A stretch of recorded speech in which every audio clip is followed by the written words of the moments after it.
एक dog honour कहते उनके लेफ्ट साइड से डॉग का रिब्स फील होता है पर राइट साइड से नहीं।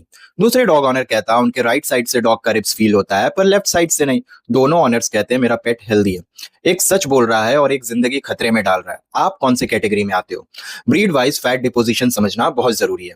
कुछ डॉग्स के ब्रीड्स जैसे कि retriever, specially golden retriever, Labrador retriever, chest shoulder पे सबसे पहले फैट डिपॉजिट होगा। बैक थोड़ा थिक होगा। टेल बेस पे फैट का पॉकेट आपको दिखाई देगा। चेक करने का तरीका है टच करें या जेंटली प्रेस करने पे स्पाइन फील होना चाहिए। दूसरा कैटेगरी है ब्रैकियोसेफेलिक ब्रीड यानी कि पग, बुलडॉग, शित्जू। इनके नेक के पास फैट सबसे जल्दी डिपॉजिट होगा। चेस्ट फोल्ड आपको दोनों फोर लिम्स के बीच में ऑब्जर्व होंगे। ब्रीदिंग इन ब्रीड्स में ऑलरेडी कॉम्प्रोमाइज्ड होती है और फैट उसको और वर्सन कर देता है। फिर तीसरी कैटेगरी है हाउंड्स की, बीगल यानी बेसेट। इनमें यूनिफॉर्म डिस्ट्रीब्यूशन होगा। पॉट बेली प्रोमिनेंट आपको दिखाई देगा। डेवलप जिसको कि नेक स्किन कहते हैं वो थिकन हो जाएगी। चौथा है स्मॉल ब्रीड्स जैसे चिहुआ हुआ, पॉम स्पिट्स। इनमें आपको बैरल चेस्ट अपीयरेंस देखने को मिलेगा। बेली डिस्टेंशन देखने को मिलेगा। टाइनी फ्रेम होने के कारण इवन 500 ग्राम भी आपको एक्सेसिव विजिबल होगा। कैट्स के सारे ब्रीड्स के लिए सिमिलर है। इनग्वाइनल फैट पैड आपको दिखेगा। उनके प्राइवेट पार्ट्स में आपको फैट का कंटेंट ज्यादा दिखेगा। फ्लैंक फोल्ड्स दिखेंगे। नेक फैट अंडर चिन दिखेगा। फैट डिपॉजिट सिमेट्रिकली होगा इनमें। ब्रीड की नेचुरल बिल्ड को समझो, fat versus muscle difference. Study ये शो करती है कि वो डॉग ऑनर्स जो कि 30 से 40% ओवरवेट डॉग्स के ऑनर है वो सोचते हैं नॉर्मल वेट है। रिप्स नहीं फील होते पर हेल्दी बुलाते।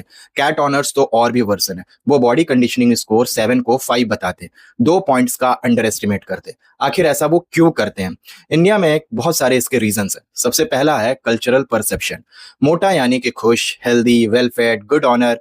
रियलिटी क्या है कि ओबीज है। डिजीज रिस्क के चांसेस हैं। सफरिंग आगे चल के होनी होनी है।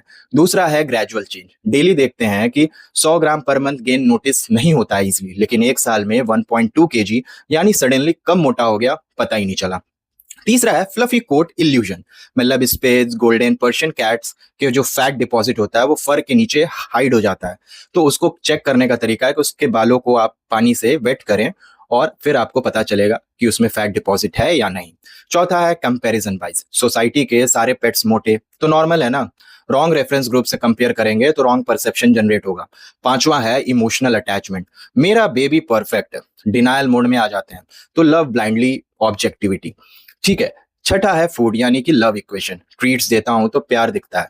गिल्ट रहती है कि भूखा तो नहीं सोने देंगे ना।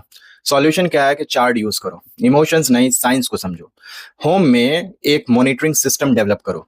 डे 1 ऑफ एवरी मंथ उसका वेट लो, बॉडी कंडीशनिंग स्कोर लो, फोटोज लो, रिप टेस्ट करो और सारे रिकॉर्ड के मेजरमेंट को एक जगह लिख के रखो।